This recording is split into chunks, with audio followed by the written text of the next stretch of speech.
Bonjour à toi et bienvenue pour ce troisième cours sur les puissances. Aujourd'hui, on va essayer de s'intéresser aux propriétés sur les puissances, un petit peu les règles de calcul, les premières propriétés que tu vas voir quand tu es en quatrième et troisième. Alors, il y en a 4 à connaître, qui selon moi sont importantes. Alors déjà, remettons les choses. Pour moi, A, ça sera un nombre quelconque. Je préciserai dans certains cas qu'il n'a évidemment pas le droit d'être égal à 0, parce qu'on ne peut pas diviser par 0, j'y reviendrai. En tout cas, A, c'est un nombre n'importe lequel. N et M, ce sont deux entiers positifs. C'est-à-dire ce sont des nombres entiers et positifs pour N et pour M. N'importe lesquels, mais entiers positifs.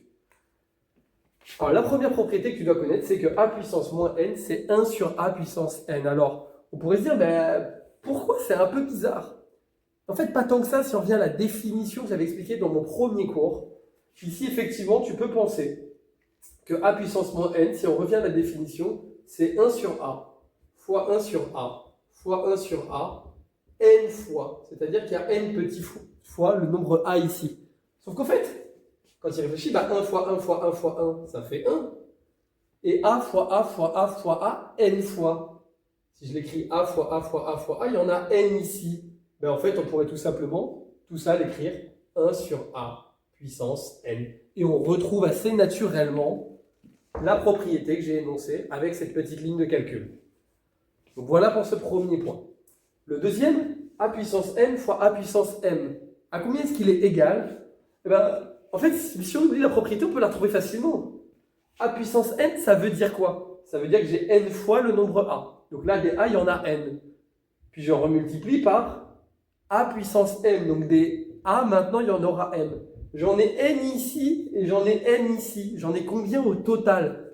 N d'un côté, m de l'autre. J'en ai n plus m, et donc j'ai très envie d'écrire que c'est A puissance n plus m, pour dire qu'il y a n plus m fois le nombre A. Encore une fois, tu peux l'écrire, le détailler, ça se retrouve assez facilement.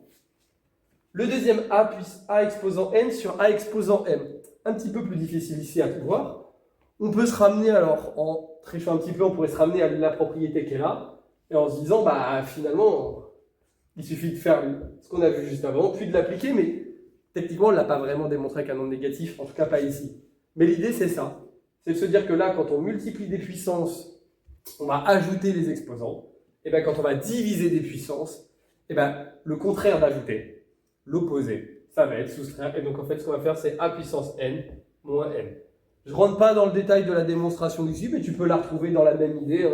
Tu peux te dire qu'ici, on a n fois le nombre A. On le divise m fois par le nombre A, combien j'en ai? J'en ai n moins m, et c'est assez logique avec la définition qu'on avait donnée ici. Et le dernier, qu'est-ce qui se passe si on a A puissance n, le tout exposant m? Donc, j'ai d'abord un exposant n, puis en pris tout ça exposant m. Réfléchissons 2 secondes. Le nombre A, il y en a n. Donc, il y a n fois le nombre A, et ça, je vais l'écrire m fois.